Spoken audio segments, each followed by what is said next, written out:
Avant d'utiliser Excel 2013 avec des formules complexes, voyons d'abord les petits calculs assez simples. C'est-à-dire, nous allons imaginer par exemple que pour les achats qui ont été effectués ici, les frais d'emballage sont par exemple de 0,30 centimes. Nous allons ajouter à ça les frais de port, qui seront par exemple de 3,20 €. Et nous verrons le total des frais de livraison. Pour cela, rien de plus simple. Vous avez juste à vous mettre dans cette case, et dans la ligne de saisie, écrivez égal. Excel comprend alors que vous allez insérer un calcul ou une formule. Vous avez le choix, par exemple, de mettre 4 plus 6. Mettez ensuite entrée, et il vous fait directement le calcul. Ici, c'est pas ce que nous cherchons, mais c'est juste un exemple.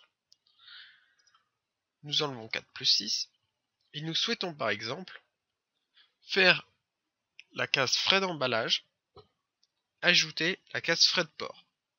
Pour cela, maintenez la touche CTRL de votre clavier enfoncé et appuyez sur la case 30 centimes.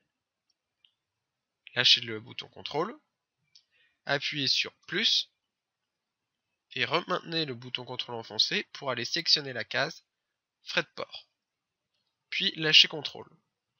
À la fin de cette opération, appuyez sur Entrée. Excel a directement calculé le frais d'emballage plus le frais de port, qui est de 3,50 €. Si maintenant nous voulons savoir le frais de livraison, pour 20 livraisons, rendez-vous dans la case des totaux, appuyez sur Égal, et en maintenant la touche CTRL enfoncée, appuyez sur le total des frais de livraison pour une livraison. Puis, tout simplement, vous allez appuyer sur Multiplier en haut de votre pavé numérique, puis vous allez écrire 20. Cliquez ensuite sur Entrée. Il a directement fait le calcul que pour 20 livraisons, ça reviendrait à 70 €. Maintenant, nous voulons le total général des achats. Pour cela, rendez-vous dans la case Total général et allez cliquer sur OK. Nous voulons donc la somme des achats de cette colonne.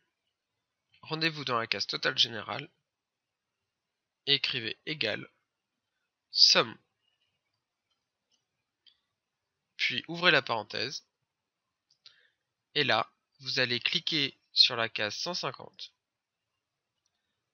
Vous allez descendre avec le curseur et aller jusqu'à la case 1020. Maintenez la touche Maj enfoncée et appuyez sur 1020. Excel reconnaît directement que vous voulez faire le total des achats. Vous pouvez fermer la parenthèse et appuyer sur Entrée. Excel a directement fait le calcul du total des achats qui est de 4044 €.